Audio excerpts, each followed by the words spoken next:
Prioritize your well-being in your fight against Crohn's disease or ulcerative colitis. If you have any IBD or stomach problem, you should really listen to this video. I asked a friend once, what are you after in life? If I had a magic wand and could grant you any wish, what would you ask for? He answered, I want to know everything about, and then he said some topic. I asked why. He replied, because I can have the job I want. And why do you want that job? I asked. Because if I have that job, I can do the things I want. And why do you want to do the things you want to do? I asked. He thought about it for a while and replied, because it would make me happy. I would feel I'm doing something meaningful. What he wanted was to nurture his well-being, be happy, find meaning in his life.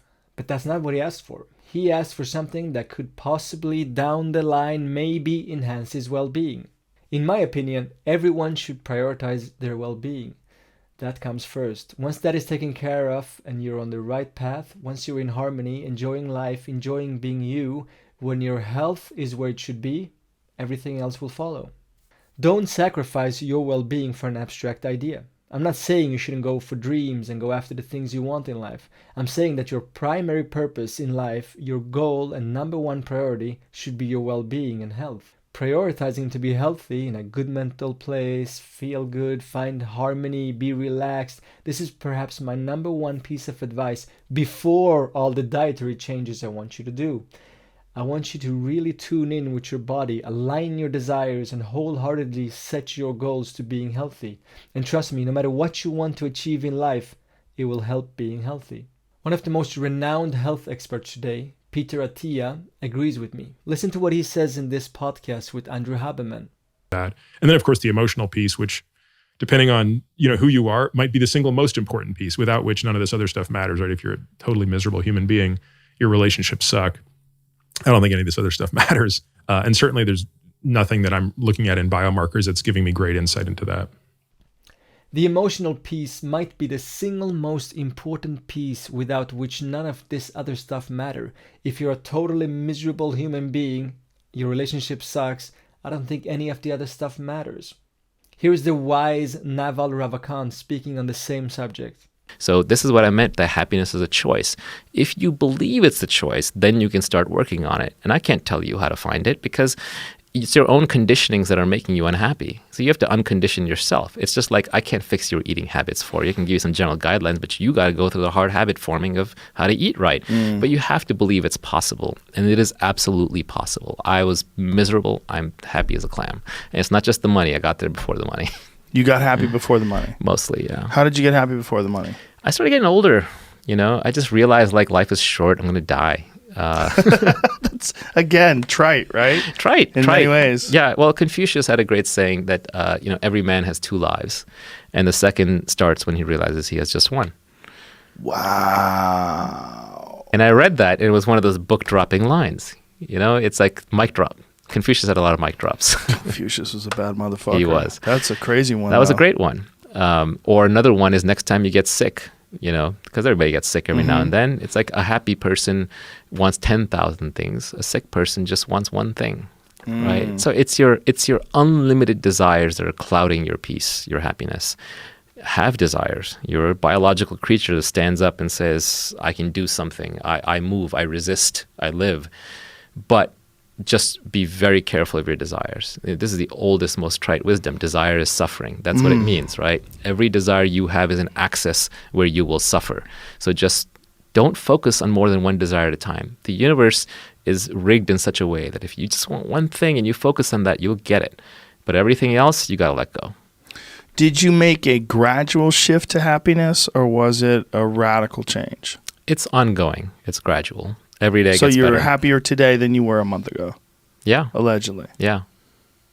Yeah, I'm very happy these days. Deliriously so. It's actually hard for me to hang out with normal people. Really? Yeah. So you've made a significant shift over the period of how many years? Probably about 8 years. 8 years. Yeah. Wow. And is this something that you've pursued through certain books, or is it just like you've made an understanding or gained an understanding in your own mind and then started pursuing it based on that understanding? Yeah, it's very, very personal. it's basically you have to decide it's a priority. And then I tried every hack I possibly could. I used to, I tried meditation, I tried witnessing, I even tried an SSRI just to see what it would feel like. How did it feel? It turned me from a pessimist to an optimist, but I didn't like the physical side effects, nor did I want to be on a drug for a sustained basis. So I dropped it. And But it did turn you into an optimist. Yes. At the time, I used to be a pessimist. Yeah. I started doing things like I would start looking at in every moment, in everything that happens, you can look on the bright side of something, right? And so I used to do that forcibly, and then I trained it until it became second nature. So, for example, like a friend of my wife's was over, and when we were dating, and she took all these photos. She took like hundreds of photos, and then she sends them all to us. And my immediate reaction was like, why are you dumping hundreds of photos on my phone? I don't need hundreds of photos. Have some judgment. That was my immediate reaction. And then I could say, actually, how nice of her. She sent me hundreds of photos. I can pick the one that I like, right? There are two ways of seeing almost everything. There are a few things that are like high suffering, so you can't do that other than just saying, well, this is a teacher, right? But I slowly worked through every negative judgment that I had until I saw the positive in it. Now it's second nature to me. I also realized that like what you want is you want a clear mind, so you want to let go of thoughts. Happy thoughts disappear out of your head automatically. Very easy to let go of them. Negative thoughts linger. So if you interpret the positive in everything very quickly, you let it go, right? You let it go much faster. Simple hacks: get more sunlight, right? Learn to smile more. Learn to hug more. These things actually release serotonin in reverse. They aren't just outward signals of being happy. They're actually feedback loops to being happy. Spend more time in nature. These are obvious. Watch your mind. Watch your mind all day long. Watch what it does. Not judge it, not try to control it, but you can meditate 24/7. Meditation is not a sit down, close your eyes activity.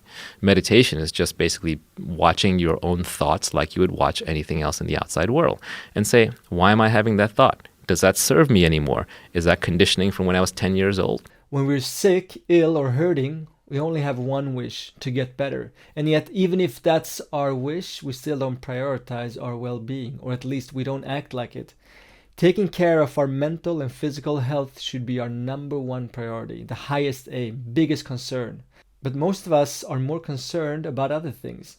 Most people take their health for granted. They find it annoying they're sick, as though their bodies aren't being compliant. Prioritize taking care of your physical and mental health. Once you're pain-free, feel strong, and are in good mental place, everything else will follow.